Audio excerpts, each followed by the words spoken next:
আমাদের অন্তত যেহেতু 17 আর 18 সেঞ্চুরি লিটারেচার, তো আমাদের যেটা করতে হবে অন্তত প্রথম থেকে ওই পর্যন্ত 17 আর 18 পর্যন্ত। তো তার আগে আমরা old are middle English plus তার আগে যে স্বর্ণযুগ ছিল ইংলিশে সেটা একটু আইডিয়াটা নেই।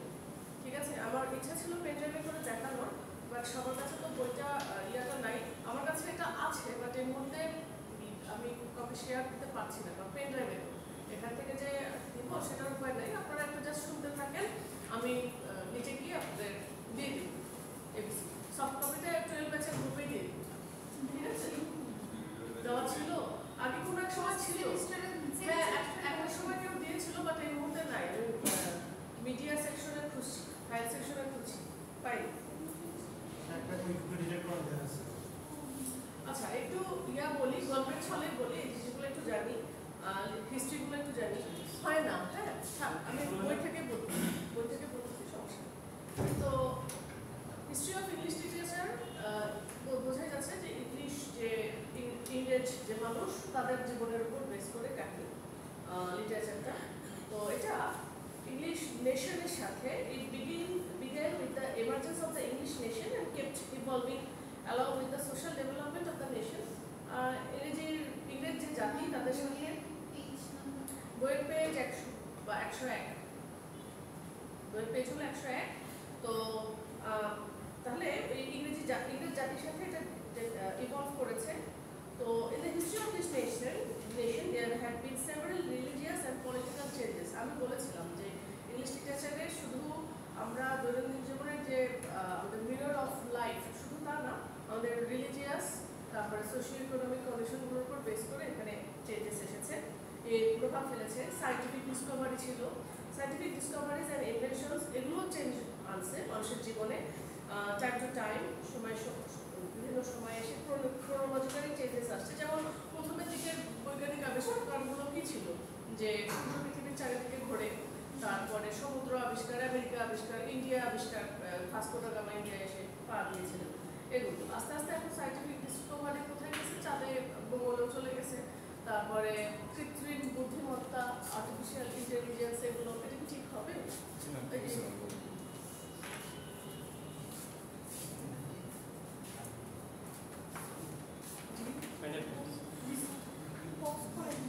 একটু পজ করে দেবেন,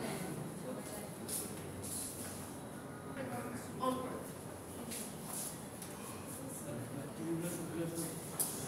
তো টাইম টু টাইম যে চেঞ্জগুলো আসলো, যে কোনো ডিসকভারি হলো, কোনো রিলিজিয়াস পলিটিক্যাল চেঞ্জ আসলো, এগুলো লিটারেচারেও প্রভাব ফেলেছে এই জিনিসগুলো। তো হিস্ট্রি অফ ইংলিশ লিটারেচারে বিভিন্ন ধরনের ফেজ আর প্রোগ্রেস বিভিন্ন ধরনের আছে। প্রত্যেকটা ফেজে আমরা কি নামে জানি, যে কোনো এজ বা পিরিয়ড নামে যাচ্ছি, যেমন রোমান্টিক পিরিয়ড বা রোমান্টিক এজ বা ভিক্টোরিয়ান এজ বা এজ বা পিরিয়ড যে কোনো একটা বলছি। তো একটা পার্টিকুলার নেম এখন মনে করতে পারে যে নামগুলা, যে ধরেন 7 থেকে 8টা, হ্যাঁ 8টা পিরিয়ড আছে, শুরু থেকে শেষ পর্যন্ত 8টা পিরিয়ড আছে। তো এইগুলোর নামকরণগুলো কেমন করে আসলো, ধরেন প্রথমে ওল্ড ইংলিশ, এটা তো কোনো নাম নেই। তারপরে যে রেনেসাঁ পিরিয়ড, তারপর নিউ ক্লাসিক্যাল, রোমান্টিক, ভিক্টোরিয়ান, এর মধ্যে আবার এলিজাবেথান, জ্যাকোবিয়ান, ক্যারোলাইন, এই নামগুলো কে দিল, এটা প্রশ্ন আসতে পারে। তো এগুলো আসলে সামটাইমস পার্টিকুলার নেম, কখনো কেউ রাজা বা রানীর নামে রাখা হয়েছে, যেমন এলিজাবেথান পিরিয়ড। তারপরে sometimes after the name of a great writer, Shakespearean age রাইটারের নামে। আবার কখনো কখনো ওই যে সময়টা, সেই সময়ের যে স্পিরিট অফ টাইম, যে সময়ের যে ধরন তার উপরে, যেমন romantic period, Victorian period, modern period. আচ্ছা, এই ধরনের এজগুলো, এই নামগুলো বিভিন্ন জন আবার বিভিন্ন নামে রেখেছে। যেমন এলিজাবেথান পিরিয়ডকে গোল্ডেন এরা বলতেছে, গোল্ডেন এজ বলতেছে। তো আসলে এটা হিস্টোরিয়ান বা ইতিহাসবিদরা এই নামগুলো রেখেছেন, ইতিহাসবিদরা লিখেছেন। তো যখন সময়টা চলে গেছে তখন কিন্তু কিছু হয় নাই, খেয়াল করে দেখবেন। ওনারা মারা যাওয়ার অনেক পরে তারা, যেমন শেক্সপিয়ার কিন্তু তার জীবদ্দশায় অত জনপ্রিয় ছিল না, যেটা আমরা জানি, নতুন করে দেখে আসতেছি। শেক্সপিয়ারের সময় তাকে বলা হয়েছে উড়াধুরা রাইটার, মানে জীবন চালানোর জন্য দিন আনে দিন খায়, এরকম বকারিও মানুষ করেছে। কিন্তু তাদের আসলে তাই হয় কবি সাহিত্যিকদের বা আমাদের মানুষেরও, আমাদের কি হয় যে মানুষরা সবসময় আমাদের পিছনে লেগে আছে বা আমাদের কটূক্তি করতেছে, অপবাদ দিচ্ছে। কিন্তু একটা মানুষ যেদিন দেখবেন যে মানুষ যাচ্ছে তারপর থেকে মানুষের আর হেটার পাওয়া যায়, এটাই হয় আর কি। তো এর ছাড়াও তাহলে এই আর প্রত্যেকটা এজ আমাদের 2-3টা ভাগে ভাগ করা হয়েছে। তো হিস্টোরিয়ান বিভিন্ন ধরনের ইতিহাসবিদ বিভিন্ন নাম দিয়েছেন। তো M.H. অ্যাব্রামস ওনার একটা দেওয়া একটা টাইম লাইন, সেটা আমরা মোটামুটি এবিসি অফ ইংলিশ লিটারেচারে ফলো করছি। সেটা হলো 450 থেকে 1066, এগুলো জরুরি কিছু না, জাস্ট আমি ওভারঅল আইডিয়া দিচ্ছি। ওল্ড ইংলিশ পিরিয়ড ছিল, তাহলে 450 থেকে 1066, 1066 থেকে 1500 ছিল মিডিল ইংলিশ। এটা গেল। আবার মিডিল ইংলিশের মধ্যে কয়টা ভাগ ছিল, অ্যাংলো নরমান পিরিয়ড আর এজ অফ চসার, এই দুটো ছিল। রেনেসাঁ পিরিয়ডে ছিল 4টা ভাগ, সেটা হলো 1500 থেকে 1660, তাহলে 150 বছরের মতো। এই 150 বছরের 4টা ভাগ ছিল, এলিজাবেথান, জ্যাকোবিয়ান, ক্যারোলাইন এবং কমনওয়েলথ পিরিয়ড। এটা গেল থার্ড রেনেসাঁ পিরিয়ড। ফোর্থে হলো নিউ ক্লাসিক্যাল পিরিয়ড, যেটা আমাদের আলোচ্য টেক্সট সময়কাল আর কি, 1660 থেকে 1785। 1660 বলা হয়ে থাকে যে 1660 বা 1760, মানে এই সময়টা হলো নিউ ক্লাসিক্যাল পিরিয়ড বলা হয়। তো এই নিউ ক্লাসিক্যাল পিরিয়ডের 3টা ভাগ আছে, রেস্টোরেশন পিরিয়ড 1660 থেকে 1700, অগাস্টান, এরপরে আছে হলো অগাস্টান পিরিয়ড বা এজ অফ পোপ। দেখেন দুই রকমের নাম, ইদার অগাস্টান পিরিয়ড নাহলে এজ অফ পোপ, পোপের পিরিয়ড। তাহলে অগাস্টান মানে হলো ওই সময় রাজা অগাস্টাসের ক্ষমতায় ছিলেন, বা না ওই সময় রাজা অগাস্টাস ক্ষমতায় ছিলেন না, ওনার যে আদর্শটা ওনার সময়কালে সেটা। নাহলে age of Pope, age of Pope হলো আলেকজান্ডার পোপ, উনি এই সময়কার মানে মেজর ফোররানার ছিলেন আর কি, ইয়া ছিল আর কি, পায়োনিয়ার ছিলেন। এটা আরেকটা হলো age of sensibility or the age of Johnson, সংবেদনশীলতা, এজ অফ সেন্সিবিলিটি, অথবা একটা নাম আছে age of Johnson, Samuel Johnson, যিনি বলেছিলেন যে literature is the mirror of life. ওনার এই এজ, এরাদের এজ, এই 3টা পার্ট হলো, এটা একটু আমরা মাথায় রাখি। নিউ ক্লাসিক্যাল পিরিয়ড 3টা, রেস্টোরেশন, অগাস্টান এজ আর হলো age of sensibility. New classical পিরিয়ডের পরে আসবে হলো রোমান্টিক পিরিয়ড, এটা 1798 থেকে 1832। আবার রোমান্টিক পিরিয়ডের কিছু বৈশিষ্ট্য আছে। রোমান্টিসিজম মানে হলো প্রেম ভালোবাসা নয়, এটা হলো এক ধরনের আইডিওলজি যেটা নেচারের উপর বেস করে তৈরি করা হয়েছে। প্যাগানিজম আসলে এর আগের দিন বোধহয় কারোর সাথে আমি মানে বলতে ভুলে গেছিলাম, প্যাগানিজম এটাকে বলে। প্যাগানিজমের চিন্তা ভাবনা তাদের, বা প্যান্থিজম, সেটা হলো প্যাগান উপাসকতা। এই যে আমরা ওল্ড ইংলিশ যে পোয়েট্রি পড়ি, ওল্ড ইংলিশের সময় তখন ধর্মকর্ম তো ঠিক ছিল না। তখন ধর্মকর্ম বলতে কি, বিদেশের ধর্মকর্ম খ্রিস্টান ধর্ম, তো খ্রিস্টান ধর্ম অতটা ইয়া ছিল না, চল ছিল না, তখন যেটা ছিল সেটা ছিল প্যাগানিজম, প্যাগানিজম বা প্যান্থিজম। আপনাদের একটা জিনিস শেয়ার করলে জানেন কি না, ইসলামিক ইয়া হিসেবে আমরা জানি তো যে পয়লা মানে নববর্ষ করা ধারা বা ক্রিসমাস ডে, ক্রিসমাস ডে বলা হয়, ক্রিসমাস, মেরি ক্রিসমাস, হ্যাঁ, ক্রিসমাস বা বড়দিন। এই ক্রিসমাসের পিছনে কিন্তু প্যাগানিজম আছে। ক্রিসমাস আসলে যীশু খ্রিস্টের জন্ম বা কিছু না, এটা জাস্ট প্রকৃতিপ্রেমী যারা তাদের ওখান থেকে আসছে, মানে সে খ্রিস্টানরাও জানে না ঠিক মতো, ওদের মধ্যে এত বিকৃতি আর কি। আসলে ওই সময় ইয়া ছিল আর কি, অন্য ওই প্যাগান যারা প্রকৃতি পূজক যারা, তারা এরকম ইয়া করছে। আরেকটা জিনিস আছে প্যাগানদের, সেটা হলো কি দেখি হ্যালোউইন, এটা হ্যালোউইন, একই জিনিস। হ্যালোউইন, ক্রিসমাস, এগুলো কিন্তু আসলে অরিজিনালি খ্রিস্টানদের ইয়া না, এটা আসলে প্যাগানদের থেকে আসা। আমরা সেটা সুন্দর মতো মুসলমান সৌদি আরবিয়ান গভর্নমেন্টও এখন পালন করতেছে হ্যালোউইন দিন। এটা খুবই একটা দৃষ্টিকটু একটা জিনিস, খুবই কোশ্চেনেবল একটা প্র্যাকটিস, অন্তত সৌদি আরবের মতো দেশে।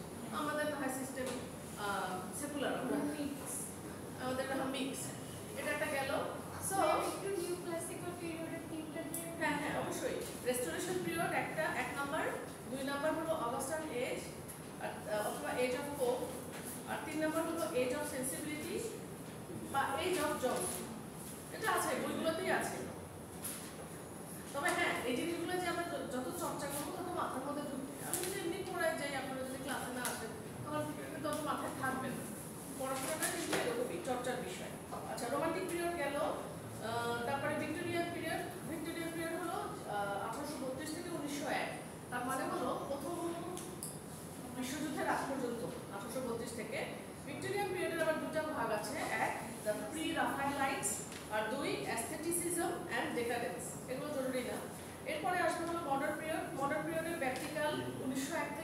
দ্বিতীয় বিশ্বযুদ্ধ শেষ হওয়া পর্যন্ত। বিকজ 1936-এ দ্বিতীয় বিশ্বযুদ্ধ শুরু হয়, না সরি, দ্বিতীয় বিশ্বযুদ্ধের প্রাক্কালে 1939 পর্যন্ত, 1939-এ দ্বিতীয় বিশ্বযুদ্ধ শুরু হলো, 45-এ গিয়ে শেষ হয়েছে। সো এর মধ্যে আমরা দুটো ভাগ, এডওয়ার্ডিয়ান আর জর্জিয়ান পিরিয়ড।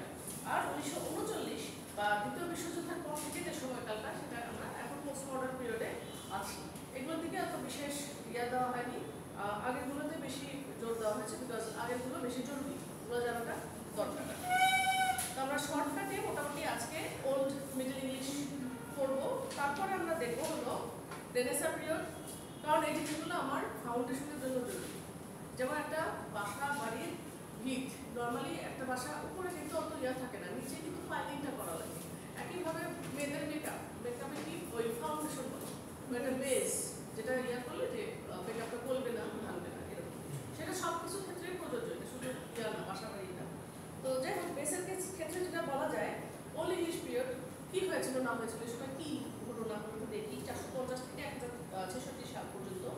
এই এজটা স্টার্ট হয়েছে। আচ্ছা দেখেন, আমরা কি জানি এজগুলো কিভাবে বলতে হয়? যেমন 450, এটা কিন্তু 4th সেঞ্চুরি না 5th সেঞ্চুরি? এটা হলো 5th সেঞ্চুরি। যে সালটা হবে তার থেকে 100 বছরের পরের সেঞ্চুরি বলতে হবে। তো এই এজটা স্টার্ট হয়েছে 5th সেঞ্চুরিতে, মিডল অফ 5th সেঞ্চুরি, যখন জিউস, অ্যাঙ্গলস অ্যান্ড স্যাক্সনস, এরা কারা? এরা জার্মানি থেকে আগত কিছু ট্রাইব, জিউস, অ্যাঙ্গলস অ্যান্ড স্যাক্সনস, এই জন্য অ্যাঙ্গলো স্যাক্সন পিরিয়ড বলা হয়। এরা জার্মানি থেকে এসে ইংলিশ ট্রাইবদেরকে, গোত্র, ওদেরকে মেরে ফেলে, মানে হটায় দেয়, এবং তারা তাদের রাজত্ব এখানে করতে থাকে ইংল্যান্ডে। এইটা চলে, এদের রাজত্ব 1066 পর্যন্ত চলেছে, প্রায় 550 বছরের মতো।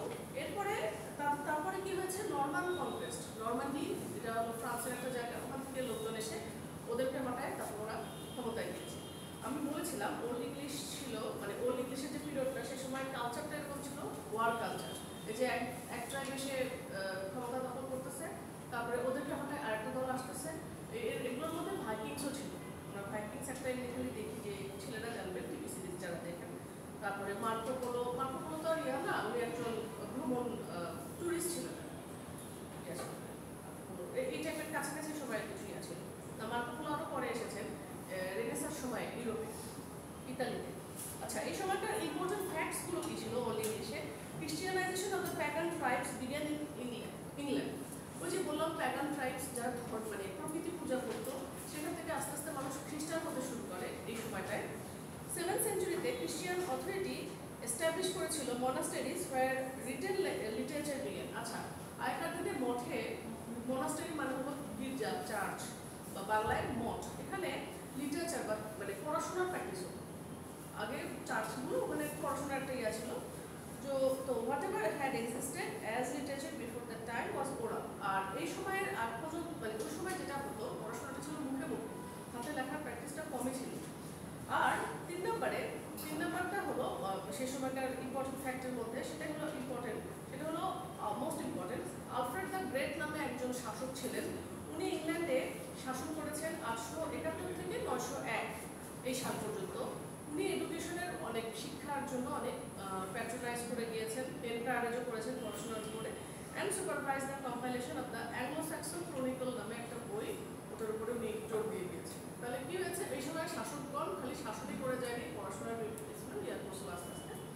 আর মেজর লিটারারি ওয়ার্ক এই সময় ছিল Beowulf, the Wanderer, the seafarer, এগুলো টুকটাক নাম জেনেছেন। আমাদের এগুলো থেকেও দরকার হলো মেইন লিটারারি ফ্যাক্টস এবং ইম্পর্টেন্ট ইভেন্টস এই সময় কী হয়েছিল, এগুলো একটু মাথায় রাখা। লিটারারি ফ্যাক্টস, লিটারেচারের ক্ষেত্রে যেগুলো হয়েছিল, এই মোস্ট লিটারারি ওয়ার্কস ছিল অ্যানোনিমাস। যেমন আপনাদের বেওলফ পড়ে এসেছেন, বেওলফ এই অ্যানোনিমাস ছিল 950 সালের দিকে। ওই সময় তাহলে রাইটাররা ছিল বেনামে লেখা লিখত, পলিটিক্যাল ব্যাপার স্যাপার ছিল, মেরে ফেলার জানার ভয় ছিল এই জন্য।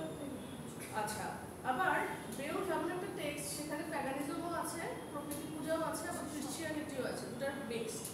তো এটা বলা আছে। তারপরে আচ্ছা, প্যাগানিজমের আরেকটা বৈশিষ্ট্য হলো, ওই প্রকৃতি পূজক যারা, তাদের দৃঢ় বিশ্বাস যে সবকিছু নিয়ন্ত্রণ করছে ভাগ্য, ফেট। প্যাগানিজম হলো যারা এই যে খ্রিস্টান ধর্ম না, অ্যাপার্ট ফ্রম ক্রিশ্চিয়ানিটি, তারা প্রকৃতির উপরে, নেচারকে ভালোবাসে। যেমন নেচারকে ওরা একটা গড লাইক একটা ইম্পর্টেন্স দেয়, একটা গাছ বা হ্যাঁ মানে মানে সূর্য, নেচারকে ওয়ার্শিপ করে, ওয়ার্শিপার অফ নেচার। যেমন সূর্য, চন্দ্র, গ্রহ, নক্ষত্র, এদেরকে এরা মানে গড লাইক পাওয়ার দিয়েছে। আর এরা মনে করে যে আমাদের জীবন নিয়ন্ত্রণ করা হলো ফেট বা ভাগ্য, এটার উপর বেশি ইয়ে ছিল। এটাই ছিল প্যাগানিজমের ক্যারেক্টারিস্টিক্স। তারপর সেই সময় তারা মানে যদি কোনো ইভিল বা এভিল ক্যারেক্টার বলতে তারা বোঝাতো হলো মনস্টার, দৈত্য দানব, এগুলো মানুষের মধ্যে যে ইভিল থাকতে পারে এগুলা ইয়া ছিল না আর কি। আর এই সময় রোমান্টিক লাভ যে ইয়াটা, রোমান্টিক প্রেম ভালোবাসার কনসেপ্টটা তখন অ্যাবসেন্ট ছিল। ওই সময় যুদ্ধ বিগ্রহটাই বেশি প্রাধান্য পেয়েছে। মহিলাদের প্রতি যেহেতু যোদ্ধা বা নাইট যারা থাকতো তারা মেয়েদেরকে সম্মানের সাথেই ইয়া ছিল, রেসপেক্টফুল ছিল মহিলাদের প্রতি, মেয়েদের প্রতি। সি অ্যাডভেঞ্চার, স্যাভেজরি আর হিরোইক অ্যাক্টিভিটি এগুলোকে সম্মান বেশি ইয়া করা হয়েছে। মানে আসলে কালচারটাই ছিল হলো যুদ্ধের, যে সেই জন্য সি অ্যাডভেঞ্চার, অ্যাডভেঞ্চার যুদ্ধ মানে ওই অ্যাডভেঞ্চার, স্যাভেজরি ওয়াইল্ডারনেসে বনে বাজারে ঘুরে বেড়ানো, এইটা প্লাস হিরোইক অ্যাক্টিভিটি এগুলোকে বেশি সম্মান দিচ্ছে। দ্যাটস ওয়াই আমরা বেলফে এগুলো, বেলফে ক্যারেক্টারিস্টিক কি এগুলো সি অ্যাডভেঞ্চার করে বেড়াচ্ছে, স্যাভেজরি আর heroic activity. Use of more metaphors and less similes is the practice of the time. আচ্ছা, এই যে সিমিলি মেটাফোর সম্পর্কে তো আমরা জানি, সিমিলি হলো my love is like a red rose, আর মেটাফোর হলো my love is a red rose. তো সিমিলি মেটাফোরের থেকে মধ্যে মোর মেটাফোর ইউজ করা, সিমিলিকে কম ইম্পর্টেন্স দেওয়া হয়েছে। আর এই সময়ে ওই অর্নামেন্টাল বা অর্নামেন্ট বা অলংকারিক যে ডিভাইস কি বলতে, তো এটার মধ্যে ছিল হলো অ্যালিটারেশন, অ্যালিটারেশনটা বেশি। যেমন অ্যালিটারেশনের বাংলা এক্সাম্পল হলো পাখি পাতা পেঁপে খায়, পিটার পাইপার পেপার ইয়ার আর একটা কিছু। তারপরে she sells seashells on the seashore, এটা হলো অ্যালিটারেশন। মানে ইনিশিয়াল সাউন্ড, এটা ভাওয়েল হবে না, এই ই আই ও ইউ না, যেগুলো ইনিশিয়াল একটা সাউন্ড। আরেকটা জিনিস ছিল কেনিংস নামে একটা জিনিস। কেনিংস জিনিসটা কি? এটা একটা আর্কাইক একটা জিনিস, এটার আর ইউসেজ নাই। কেনিংস জিনিসটা হলো compound word instead of single words. যেমন হ্যাঁ, এদিকে যাবেন?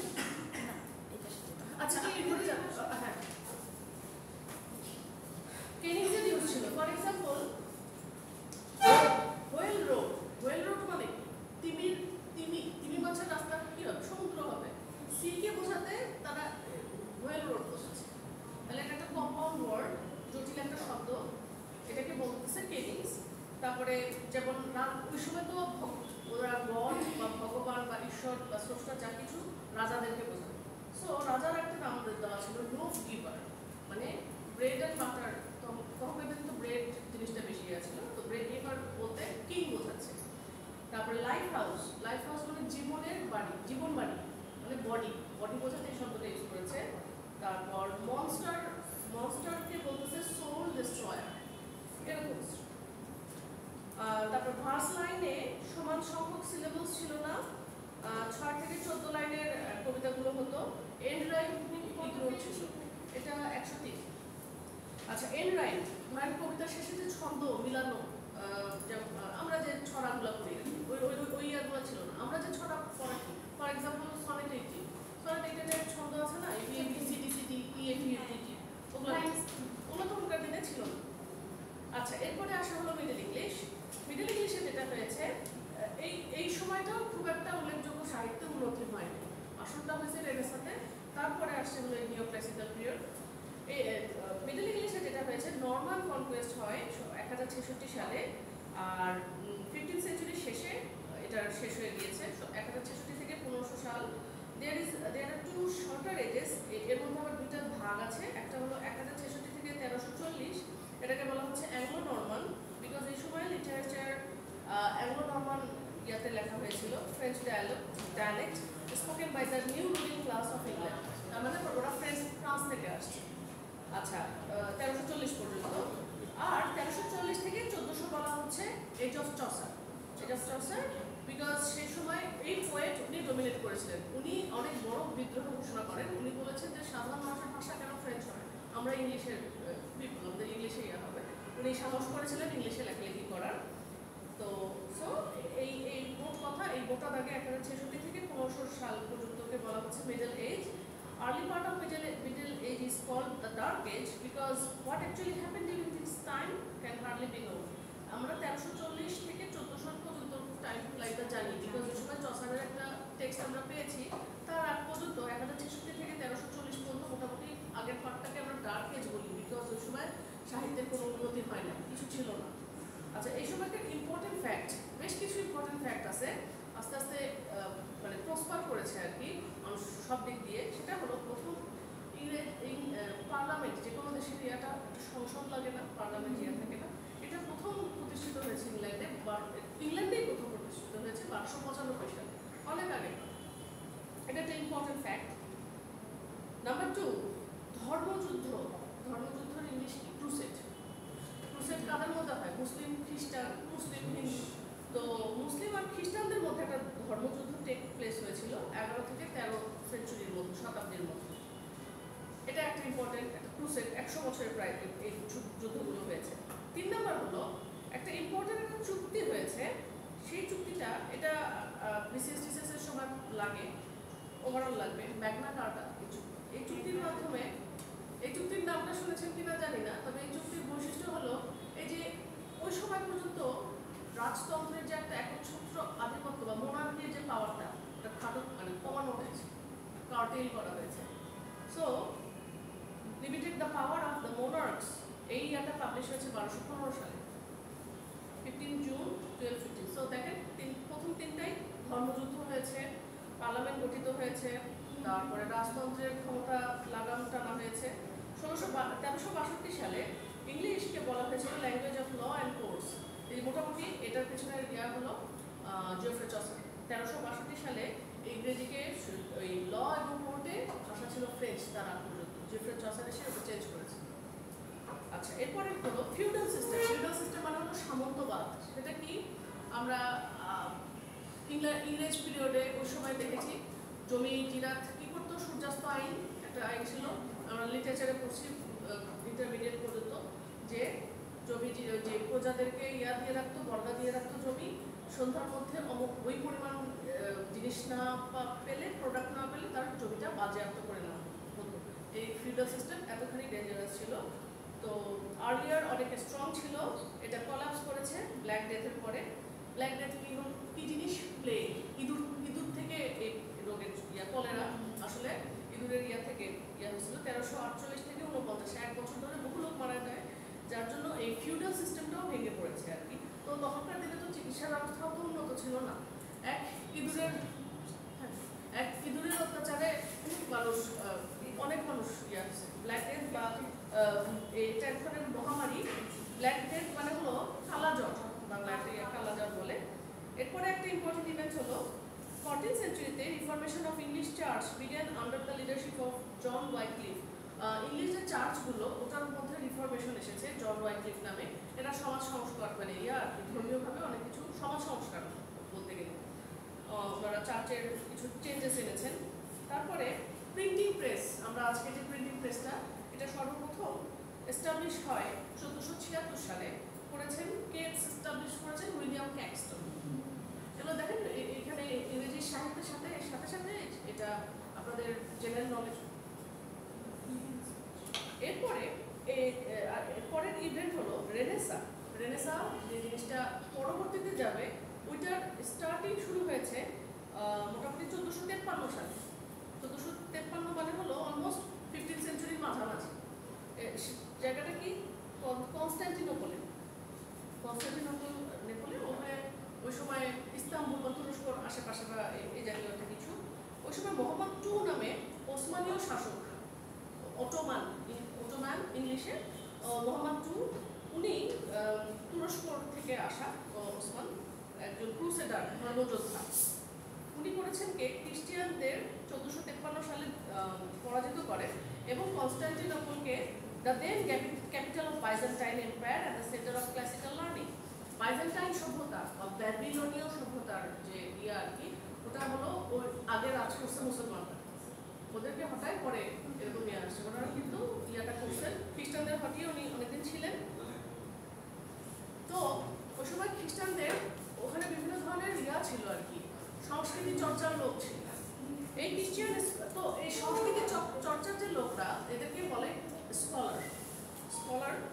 শিল্পমনস্ক ব্যক্তি, ওনারা বিভিন্ন ইউরোপের বিভিন্ন জায়গায় পালায় যান। যখন এই মোহাম্মদ টু যখন ক্ষমতায় চলে আসেন, তখন এই খ্রিস্টান স্কলাররা বিভিন্ন জায়গায় ছড়িয়ে ছিটিয়ে গেল, তাদের জ্ঞানের বিকাশ ঘটালো।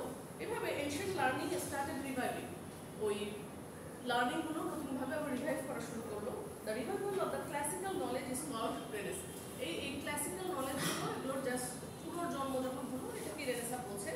এই সময়ের ফিচারগুলো কি, রেনেসাঁর ফিচারগুলো কি, বৈশিষ্ট্য কি? কিউরিওসিটি অ্যাবাউট দ্য আননোন, অজানাকে জানা। এর আগে ধর্মকর্ম বেশি ইম্পর্টেন্ট ছিল। আর হলো ইম্পর্টেন্ট ফিচার হলো প্যাট্রিয়টিজম, দেশপ্রেম, desire for unlimited wealth and power. শুধু অজানাকেই জানবো না, সম্পদ আহরণ করবো, পাওয়ারের জন্য একটা লালসা, লাভ অফ অ্যাডভেঞ্চার্স, সবই লাগবে তাদের, অ্যাডভেঞ্চারও লাগবে, অ্যাডমিরেশন অফ ফর বিউটি, সৌন্দর্যের প্রশংসা, কেয়ার ফর হিউম্যানিজম, মানবতাবাদের উপরে একটা আগ্রহ, এবং ফন্ডনেস ফর দ্য পাস্টের ব্যাপারে আলোকপাত বেশি করা হয়েছে। আচ্ছা, এটা গেল একটা রেনেসাঁর একটা ইম্পর্টেন্ট ইভেন্ট। এরপরে উল্লেখযোগ্য ঘটনা হলো ক্রিস্টোফার কলম্বাস আমেরিকা আবিষ্কার করেছেন 1492 সালে, 1492, আর Vasco da Gama reached India in 1498, আমরা 86 সময় পড়েছি। তো আর এই পিরিয়ডে কোপারনিকাস উনি প্রমাণ করেন যে সূর্য হলো সমস্ত গ্রহের কেন্দ্রবিন্দু। ওকে, সূর্যের আশেপাশে সব চলতেছে। আচ্ছা, এই সময় মেজর রাইটার জন ওয়াইক্লিফ, তারপরে জেফ্রে চসার, এরা তো আছেই, টমাস মেলোডি। আর মেইন লিটারারি ফিচার্স, লিটারেচারে কি হয়েছিল সেটা একটু বলি। Poetry serves as the main genre. এই সময় কবিতার উপর বেশি ছিল, মানে একটা যুগে না এক একটা জিনিসের ইম্পর্টেন্স বেশি ছিল। যেমন এই যুগে যেমন দেখেন মিডল ইংলিশ পিরিয়ডে ওই গদ্য বা প্রোজ বা উপন্যাস তখন শুরুই হয়নি, পোয়েট্রি বা কবিতায় বেশি ইম্পর্টেন্ট ছিল। তো prose in English gets a strong foundation, আস্তে আস্তে প্রোজের স্ট্রং একটা ফাউন্ডেশন হচ্ছিল। ইংলিশ ল্যাঙ্গুয়েজ একটা কনসিডারেবল স্ট্যান্ডার্ডে এই সময় পৌঁছায়, স্পেলিং বানান টানানগুলো শুরু হয়, বিকজ এই সময় ফ্রেঞ্চ ভাষা থেকে আস্তে আস্তে ইংরেজি ভাষায় কনভার্ট হয়েছে, তাই না? যে আস্তে আস্তে বেসটাও হয়েছে ভালো। Drama begin in the form of mystery play, morality play and interview. এই সময়কার শেক্সপিয়ার ছাড়াও একজন বিখ্যাত রাইটার ছিলেন ক্রিস্টোফার মার্লো, তার বিখ্যাত ছিল ডক্টর ফস্টার, পড়বেন হ্যাঁ, শেক্সপিয়ারের সমসাময়িক। এই সময় এই mystery play, morality play, interview, এই জিনিসগুলো হলো রিলিজিয়াস, এগুলো আস্তে আস্তে এগুলো রিলিজিয়াস ফর্মে আগে প্রথমের দিকে ড্রামাগুলো হতো, আস্তে আস্তে শেক্সপিয়ার সেখানে রং ছড়িয়েছেন। তো the writers of this age are influenced by Dante, Petrarch and Boccaccio. Dante, Petrarch এবং বোকাসিও এই তিনজন খুবই গুরুত্বপূর্ণ ওই সময়, বিকজ দান্তের ইনফার্নো এটা একটা উল্লেখযোগ্য টেক্সট ছিল। পেট্রার্ক হলো উল্লেখযোগ্য সনেটের আবিষ্কারক হলেন উনি, ওখান থেকে শেক্সপিয়ার তার মতো করে সনেট, শেক্সপিয়ারিয়ান সনেট সেটাকে বলে। বোকাসিও আরেকজন, উনি একজন সাহিত্যিক, এরা তিনজনই Italian. Love, chivalry and religion are the three main literary subjects of this period. মধ্যযুগে ভালোবাসা, শৌর্যবীর্য, chivalry R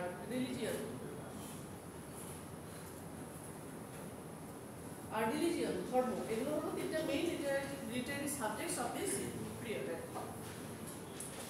spirit of romance dominates the age. Romance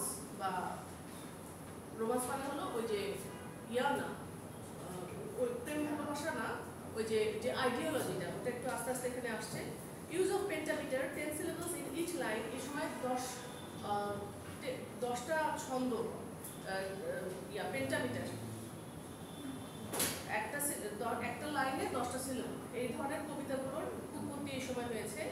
তারপরে এন্ড রাইম, কবিতা শেষে যে ছন্দটা, এটা ইন্ট্রোডিউস হয়েছে। Stressed alliteration is discarded and humor, irony and satire are brought into practice. এই সময় অ্যালিটারেশনের ব্যবহার আস্তে আস্তে কমে যায়, এবং হিউমার, আয়রনি এবং স্যাটার, এই জিনিসগুলো লিটারারি ডিভাইসগুলো। হিউমার কি? রসবোধ, রসিকতা। আয়রনিও এক ধরনের হিউমারের একটা অংশ। আর স্যাটার, হাস্যরসাত্মক, এই জিনিসগুলো আস্তে আস্তে আসে, স্যাটারিজম আর কি। সো তাহলে দেখুন ওই সময় একটা রিলিজিয়াস প্যাটার্ন থেকে আস্তে আস্তে একটু ডেভেলপ করছিল মিডল ইংলিশ। তারপরে রেনেসাঁ পিরিয়ডে আসল চেঞ্জেসটা আসে। রেনেসাঁতে যাবো না আজকে, রেনেসাঁটা শেষ করে তারপরে আমরা শুরু করবো, নিও ক্লাসিক্যাল পিরিয়ডটা শুরু করবো।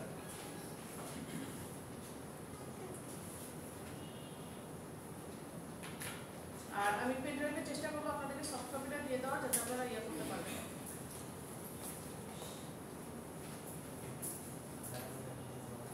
অ্যাটেন্ডেন্সটা